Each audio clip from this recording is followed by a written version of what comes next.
Okay, good afternoon everyone. My name is T.Curran. I'm a senior level chemical engineering student at Lamar University, and for Communications 13-15 Public Speaking 1, this is my second speech, which is an informative speech, and I'm going to tell you all about what it's like being a British person living in America. And I'm going to cover three different areas of what it's like. I'm going to start off with the relationship between the UK and America. I'm going to talk a little bit about the royal family, and then I'm going to talk about some questions that I get asked fairly frequently that maybe have occurred to you in the past and you might be interested to hear the answer to. So first of all, I'm going to talk about the relationship between the UK and America.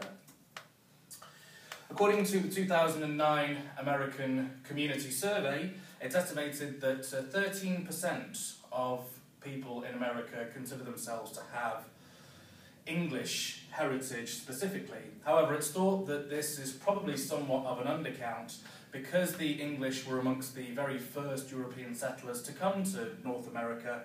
We've been established here for so long that many people now don't really see themselves as being of English ancestry, they just see themselves as being American.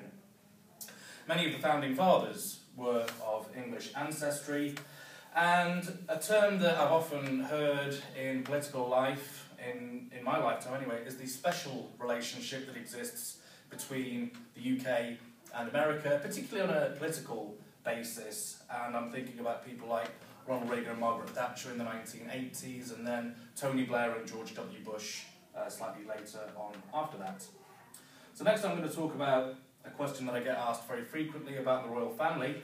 How much power do they actually have? So, unlike the US, which has a constitution which is summarised into one convenient, short document, the British Constitution is really contained within a number of different works, if I can put it that way, and it covers many thousands of pages and has been put together over around about 1,000 or so years. We have what's called a constitutional monarchy, and what we mean by that is that the reigning monarch is the head of state, but these days they have no political power, so to speak, and that's been ever since the English Civil War of the 17th century. At the 2015 general election, we voted back in the Conservative Party, who had a 5-year term prior to that. And one thing I think it's interesting to point out is the ongoing popularity of the royal family, even though they don't really have, I would say, a clearly defined role in terms of jobs, specifically in terms of what they do.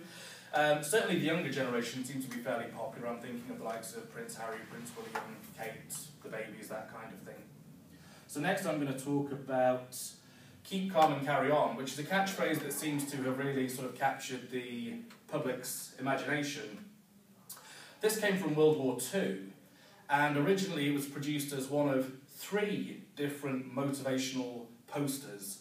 At the time, none of them were particularly popular. I think people regarded them as being a little bit patronising, and they were largely forgotten about until the year 2000, when the Keep Calm and Carry On poster was discovered in a warehouse in Newcastle.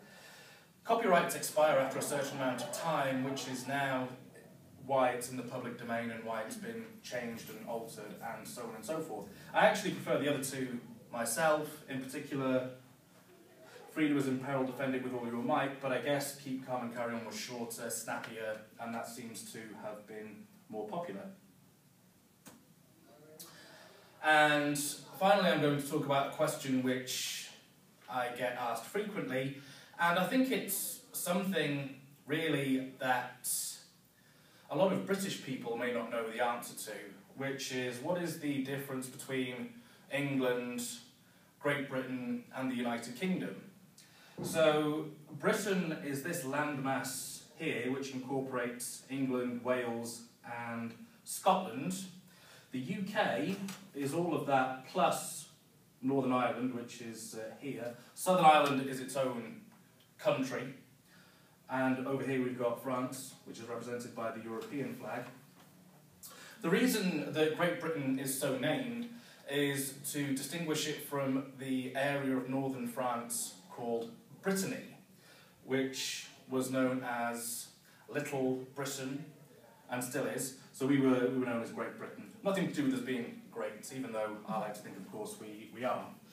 And just last year, the people of Scotland were given an opportunity to vote on whether or not they wanted to leave the United Kingdom, but they chose not to. And had they decided to do that, we would have had to redesign our famous British flag. We would have had to remove the cross of St Andrew, which is the white and blue here, that's the Scottish element of it. And this was a wedding gift from Candice and my wedding 2.5 years ago.